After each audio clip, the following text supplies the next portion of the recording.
players, we are about to start our book, Essential Elements, book number 1, and we are going to play today numbers 1 through 10. So let's get started. The first thing that we're going to do is put together our mouthpiece and our barrel. So let's put those two pieces together. If it seems like it's very hard to put together, go ahead and take some cork grease. And if you need to, you'll place a little bit of the cork grease on top of the cork part, not on any of the black plastic part, but just the cork, and a little goes a long way. Then you can rub it in with your thumb, and it'll be ready for you to apply and put your mouthpiece and your barrel together. So we're going to twist those two parts together, and now we're ready to add the reed and the ligature. So the first thing about reeds is they are made out of cane and they do have fibers, and we want to make sure that they are flexible and going to vibrate for us because that creates our sound. So we're going to put this into our mouth to go ahead and get those fibers moving, because again, when we blow air through the mouthpiece, we want the cane of the reed to vibrate. So we're going to moisten this. Now I'm going to show you a really quick trick. And this goes for every clarinetist, so hopefully if you're watching this and you're a beginner, you'll do this. And if you're not a beginner and you've been playing for a long time, this is also a good tip for you. So there is a table here on the mouthpiece, and what we're going to do is we're going to lay the reed on top of the mouthpiece and put our thumb there, kind of like a T. I'm going to bring it a little closer so you can see. Then what we're going to do is we're going to take the bark of the reed and we're going to let it slide. The reed's going to slide past our thumb and the table of the reed, which is flat. And when we do that, here, I'm going to do it one more time. We're going to take it like this, and we're going to slide it to the tip of the reed and just hold the tip onto the table. The reason why we're doing this is so that the tip of the reed is flat.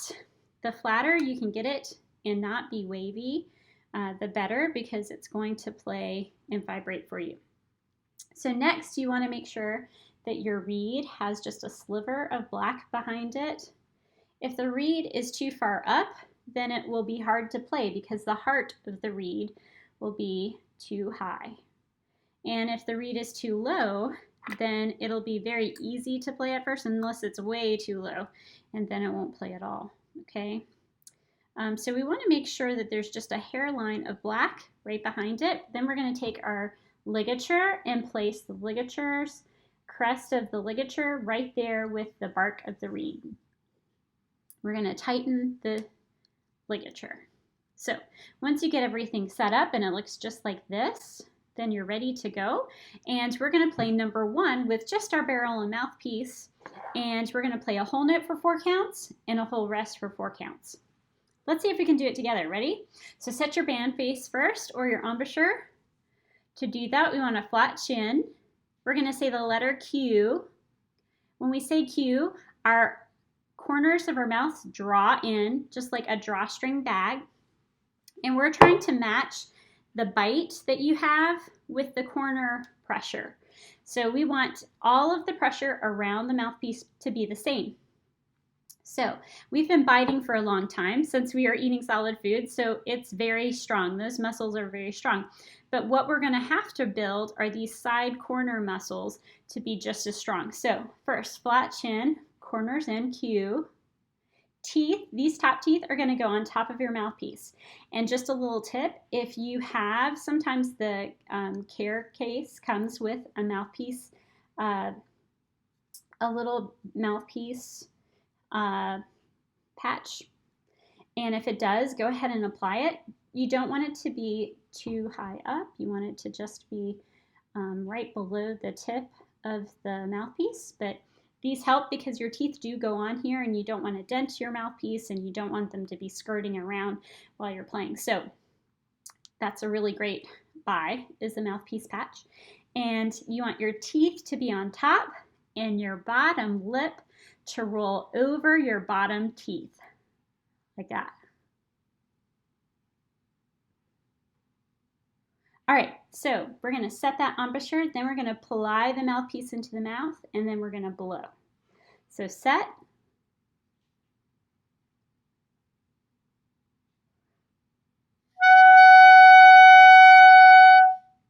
Hopefully you got that type of sound.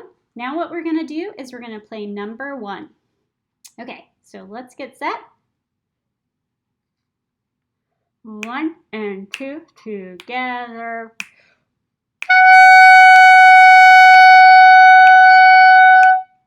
2 together. Breathe.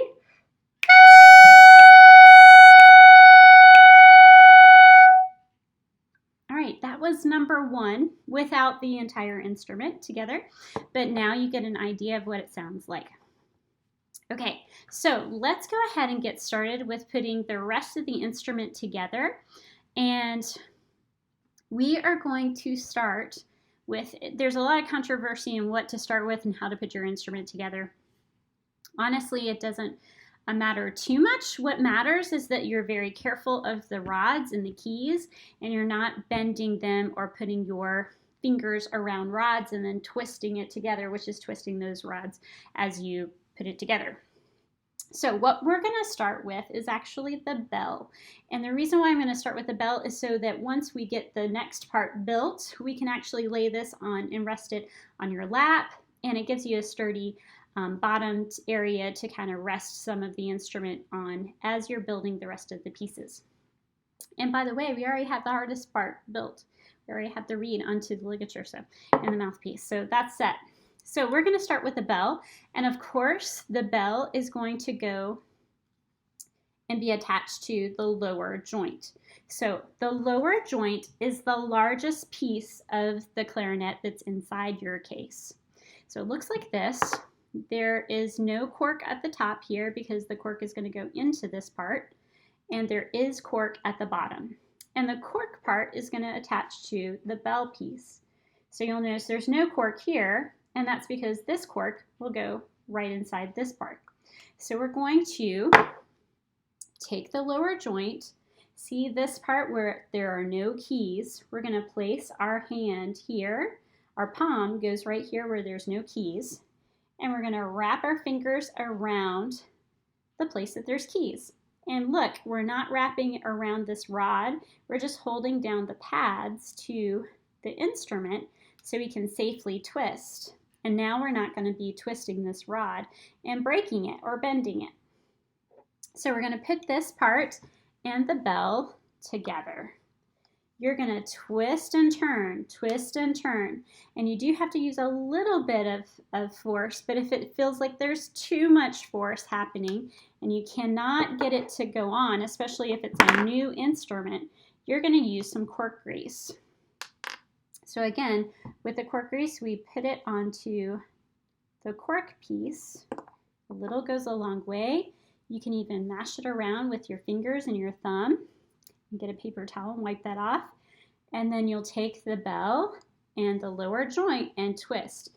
And if it feels like there's a little bit of pressure, but not too much pressure, then you're doing it right. Okay, so now we have the bell and the lower joint together. What we're going to do next is put the upper joint on. So this part doesn't have any cork. So the next part that we put in here will have cork. Okay, so now we have the lower joint built with the bell, and we're going to hold it just like we did just a moment ago with the back and the palm of your hand, and then we're going to wrap those fingers around. We're also going to take, you'll notice I've got the upper joint in my left hand. You'll know it's left hand because there's my watch.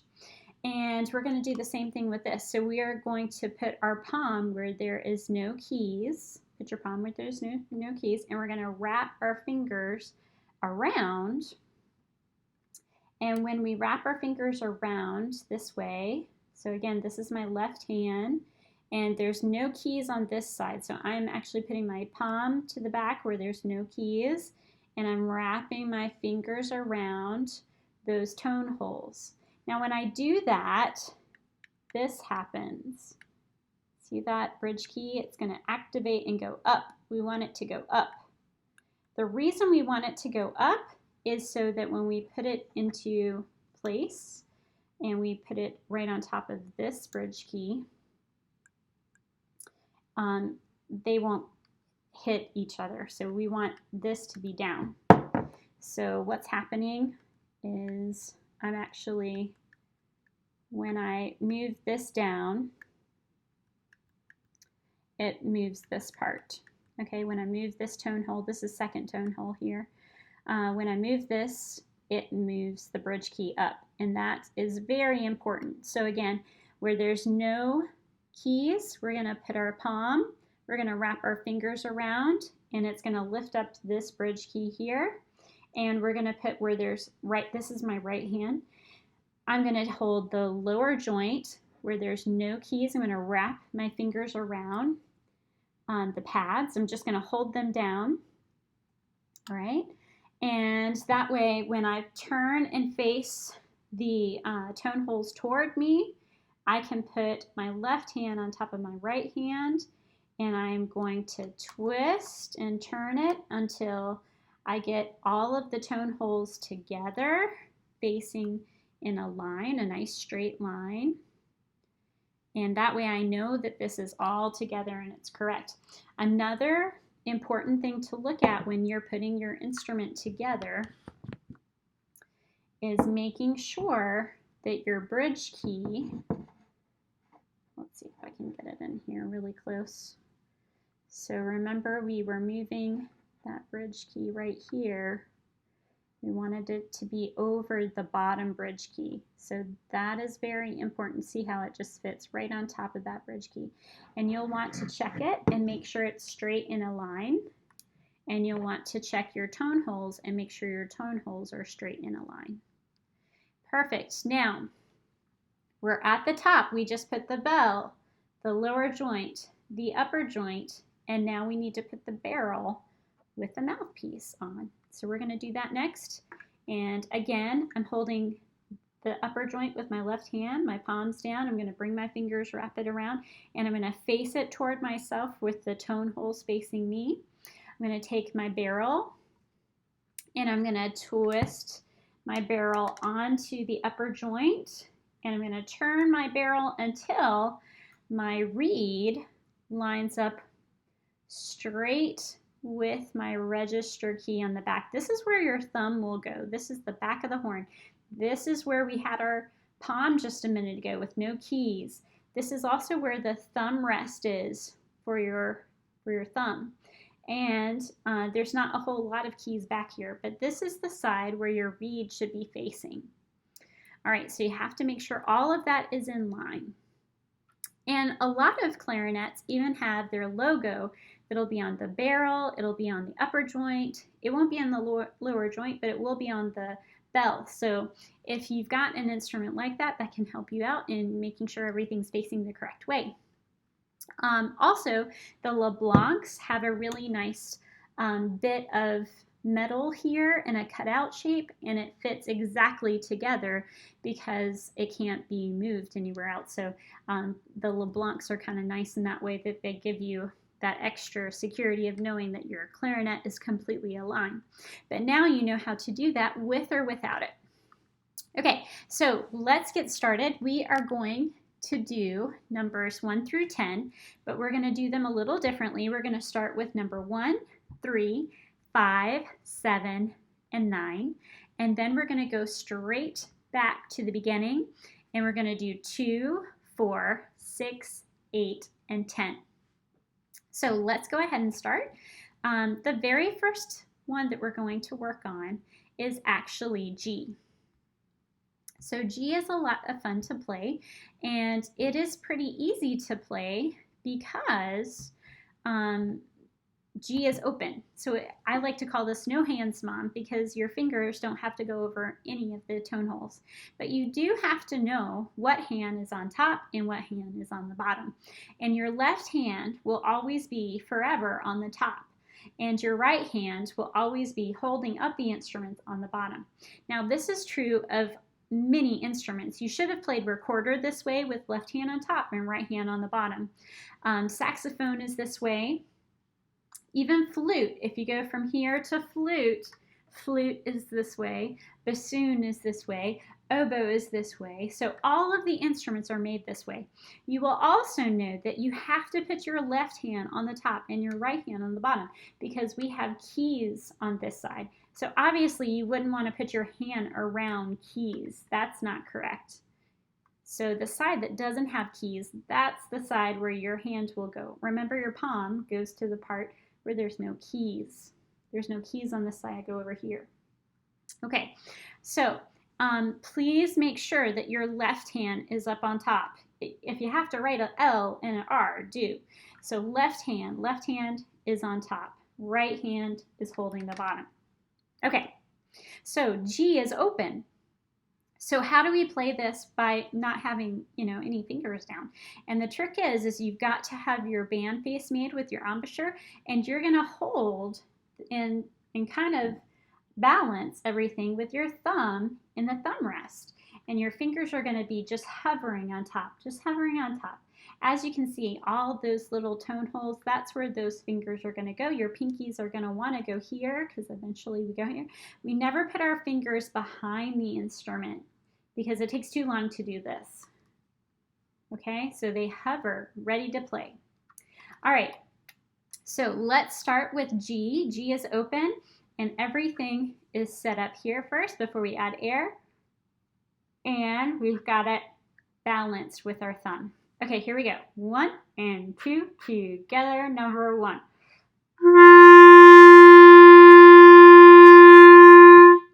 2 together, play.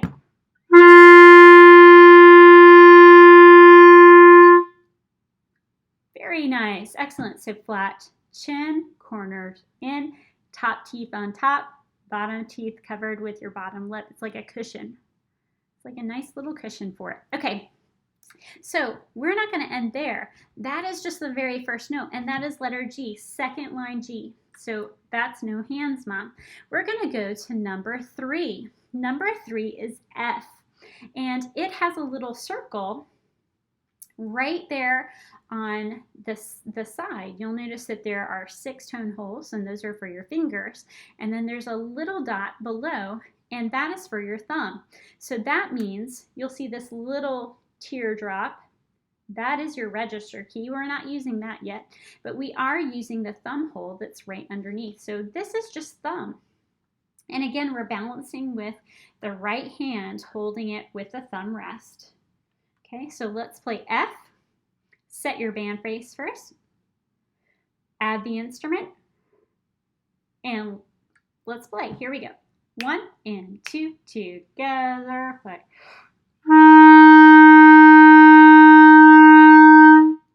2 together.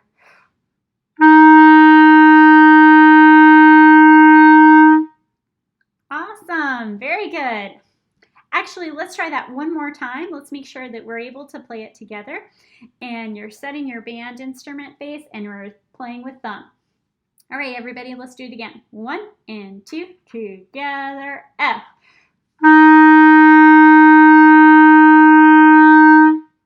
2 together.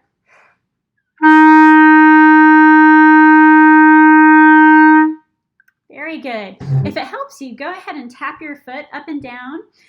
This way, you can make sure that you're with the beat and you're playing at the same time I am. Okay, so we played number 1, which was G. We played number 3, which was F. Now we're going to go to number 5. Number 5 has a little tone hole covered in the back, so that's our thumb. And now there's a tone hole up on top that is covered. And so that is your first finger. Again, this is the left hand, okay? So first finger and thumb. We're gonna hold our instrument, first finger and thumb, and we've got our thumb rest, and our fingers are hovering. Set your band face, and add air. Add your instrument, then add air. Here we go, 1, 2, together.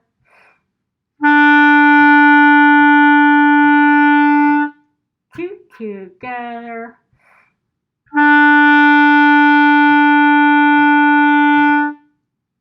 Very nice, excellent. Let's try it one more time. You'll notice I'm taking a breath right here by the corners of my mouth.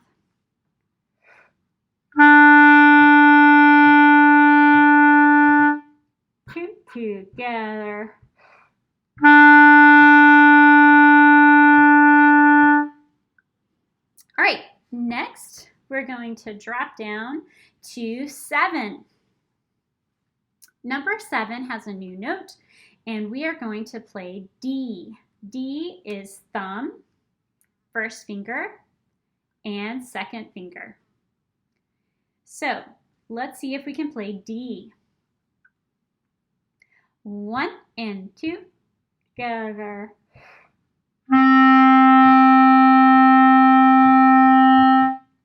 2 together.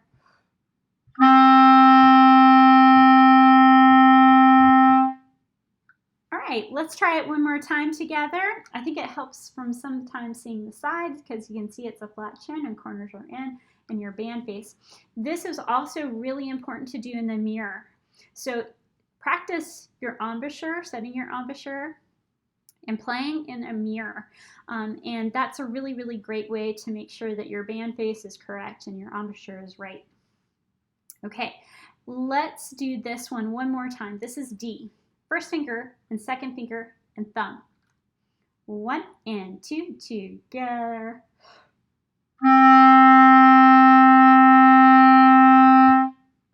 2 together.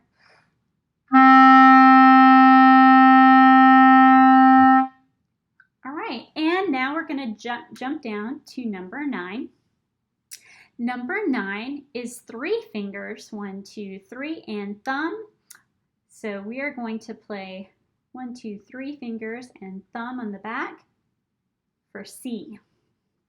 These fingers are still hovering. They're ready to go.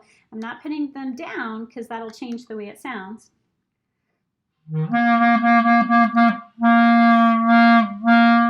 So they're hovering, they're ready to go, but they haven't gotten to a turn to play yet, and that's okay. So we have really used our left hand a lot. Thumb, second finger and thumb, or first finger and thumb, second finger and thumb, third finger and thumb is C. And this is a lot like recorder, isn't it? So you have tone holes. If you have circles on your fingertips, on your finger pads, then you're actually doing a great job if the whole circle is seen. We call these warts in band, and warts are great. So if you have warts on your fingertips, you're doing a great job sealing the tone holes. All right, so let's try C. 1 and 2 together.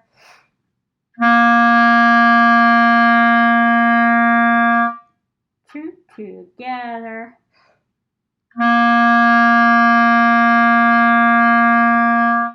So you might have noticed we are going down. We start with G, and then F, E, D, C.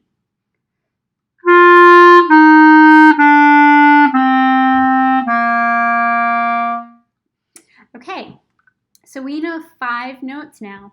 We're going to go back up to the top, and we're actually going to play number 2. And number 2 means that we're going to play 4 quarter notes, followed by 4 rests, and then 4 quarter notes. And we have to separate those notes. And we are not going to separate those notes with our air stream. You want your air stream to continuously be steady. So it's as if we're playing number 1. The air stream is doing the same thing as number 1. The only thing that we're going to change between number 1 and number 2 is our tongue is going to separate the notes. And you're probably thinking, wow, my tongue is activated. What is it going to do? Is it going to hit the roof of my mouth like ta? Is it going to hit the reed? And the answer is it needs to hit the reed at the tip of the crest of the reed. Just let one taste bud hit the tip of the reed, and it will actually stop the vibration enough to separate the air stream and separate your notes. So we're going to play by just letting one taste bud actually hit the reed, the crest of the reed. And when that happens, it's going to stop the reed. It might tickle your taste bud, and that's okay. It tickles your tongue a little bit. So let's try number 2 together. Open G. Band proof. 1 and 2 together. Play.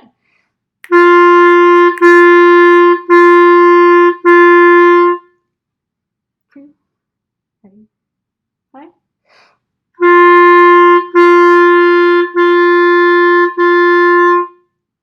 Excellent. So the top of the reed is being kind of hit, just a little flick, and that's separating the notes. Your Airstream is still using a whole note. Airstream still does the same thing.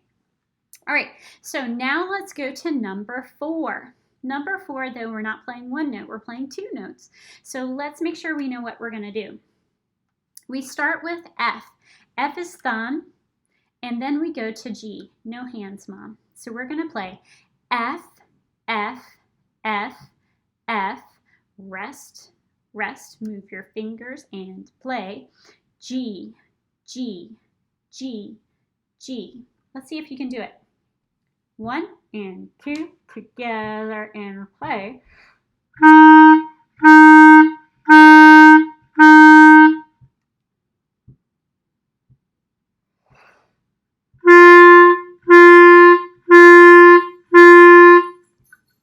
Very good. It sounds like you did it. Awesome. Okay, if you didn't, rewind and try that one again. Okay, next we're going to go to number 6, and number 6 has 3 notes. So we have E, which is finger and thumb. We have F, and we have G. Let's try it. First, let's try just the fingers. Ready? Say the letters with me. 1 and 2, say the letters and go. E, E, E, E, E. 2, together and play. E, E, F, F, G. Very good, excellent. So that's how we're going to move our fingers. We're going to pop them off the keys.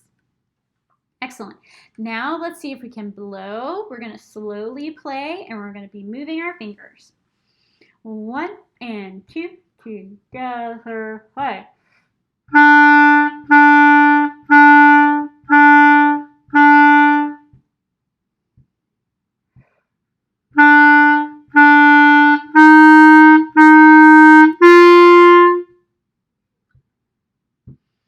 Awesome. So that was number 6. Now we're going to jump to number 8. And number 8 has 4 notes for us to play, 4 by 4, so 4 notes. It also has something special at the very end. What is at the very end of this piece? That's right, it's a repeat sign. So if you see 2 lines and 2 dots, that means that we're going to go back to the beginning, and we're going to play it again a second time. Let's actually try that with just our note names. So say the names with me. Ready? 1, and move your fingers. 2, together, move your fingers, go.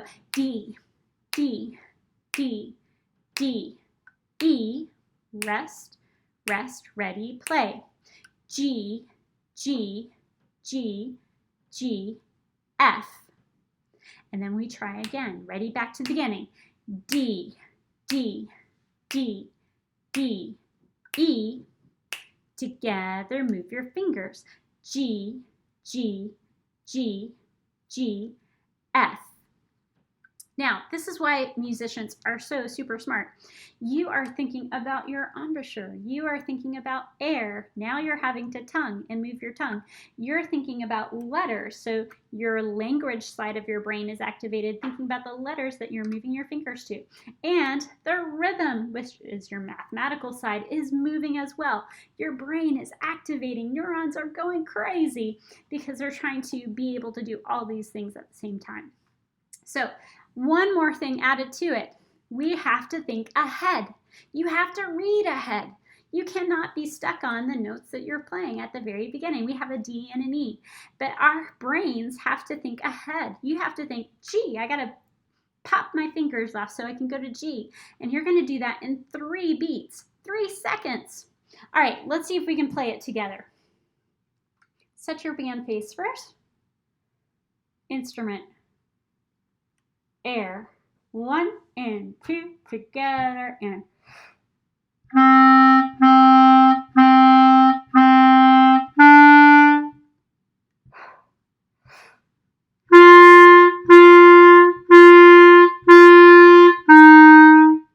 2 times and go.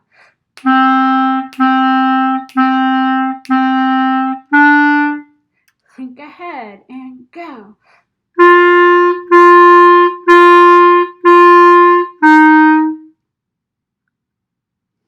Okay, we finished it. We did it. If you didn't get it quite right, that's okay. Rewind, try it again. Try it all week, right? And next we're going to go to number 10. Number 10 has 5 notes. So we have C, 1, 2, 3, and thumb. We have D, 2 fingers and thumb. We have E, 1 finger and thumb. We have F, just thumb. And we have G, open, no hands, Mom. So let's try that again. We are going to say the letters and move our fingers. This is a really great practice technique to try and just move your fingers to the letters of the names of the notes. So here we go. 1 up. Do we have a repeat sign? Yes, we do have a repeat sign, so we have to do it twice. So instead of just a double bar line with 2 lines, we have 2 lines and 2 dots. Repeat sign. 1 and 2 together and go. C, C, C, C, D. 2 together and play. G, G, F, F, E. 2 together, second time, play. C, C, C, C, D. 2 together and G, G, G, F, F, E. Okay, now we're going to do it 2 times. Let's try it. Set up, band face first, instrument, air. 1 and 2 together and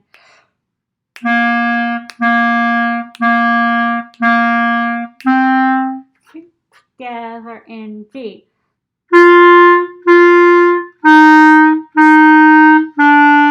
2 second time and go.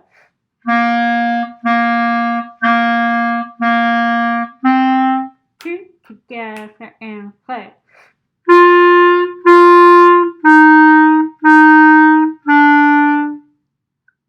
Very good, excellent.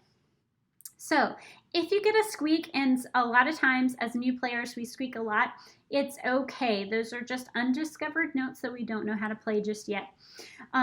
Most of the time a squeak is caused by either there's not enough equal pressure, like we were talking before, the sides are not firm, or it could be that you took too much mouthpiece into your mouth. So take a little bit less mouthpiece in and see if that takes care of your chirp or your squeak. All right, so after we practice, and I want you to practice all 10 daily, every day if you can. Once you finish practicing, you'll need to take apart your instrument carefully and swab out. I highly recommend getting a silk swab with a weight so that you can put it down into the instrument and swab out all the moisture. That keeps the moisture away from your keys and the pads. And if you do that and take care of your instrument, you won't have to get so many pads replaced later on. So what do we do first when we're trying to put our instrument back into the case? You'll take off your reed safely and you'll put it back into the reed case. So that part is most important. Then we'll take off the ligature and the mouthpiece. We will swab it out a little bit. Make sure, now the mouthpiece you can actually clean. I recommend actually cleaning this with a little bit of luke or cold water. I wouldn't use warm water because it might turn your mouthpiece a different color. But if you use kind of cold water and some Dawn soap, you can lather it up and rinse it out. And you should do that probably once a month so it's nice and clean. Put your mouthpiece cap right on top of your mouthpiece and ligature. Then we're going to take apart the rest of the instrument, and we're going to do that very carefully. Remember, the side that doesn't have any keys, we're going to wrap our palm around it, and we're going to twist and put it into the box, into the case. And again, we're going to put our, this is my right hand, it's going where there's no keys. I'm just putting my fingers right over the pads. Same thing, palm goes where there's no keys, wrap my fingers around these keys on this side. There's not as many keys there. And I'm just going to twist and spread those 2 parts apart until they're completely apart. And then I'm going to put this into the case. Now I'm not going to close the box yet because we haven't swabbed everything out. Again, I'm going to twist and pull those 2 pieces apart. Now I have all 5 pieces apart, and we're going to use our swab and weight. Now if you have a swab but it doesn't have a weight, you probably have a flute swab. So you want to get one that has a weight at the end. A lot of instruments come with an orange microfiber swab, and even though those are nice and they're kind of free, they tend to get stuck inside of the instruments, particularly the upper joint, because there's a little pin that is actually inside there. So I highly recommend trashing those and actually getting something like this. You can put this through the wash and keep it clean. I've had this one for years and years and years, and they come in different colors. So if you like different colors, you can choose whatever color you like. There's black and blue and purple and all kinds of things, red. But what you'll do is you'll take the weight of the swab and you'll insert that. You'll notice I'm actually doing it upside down. So this is right side up, and I actually took it and put it upside down. And I'm trying to get the tracks of water out of the instrument. And it's going to grab the moisture and it's going to pull it away. And I'm going to do this for every part of the instrument. So you'll notice when we are in band that the brass players have less to do. They don't clean up their instruments quite like this. They don't have the swab and stuff. But us woodwind musicians, we have to make sure all the moisture is off of the pads. They don't have pads. And if we don't get the moisture away from the pads, again, they can deteriorate. The enzymes in your saliva will actually break them down. And then you'll have to get them replaced. So it's best if you swab and keep it clean. You won't have as many repairs, and that's actually a good thing. So once all the pieces and parts are back into the case, they can only fit one way. And if you notice you have to push down on your case, then you've put it in there incorrectly. So you want to make sure that everything is fit just like a puzzle piece into the right slot. If you have any questions, you can always email me and ask, and I can help you out. Well, clarinets, that was your first lesson in your book. We did songs 1 through 10. You guys sounded great, and I can't wait to see you and listen to you on Smart Music or Essential Elements Interactive. See you guys later.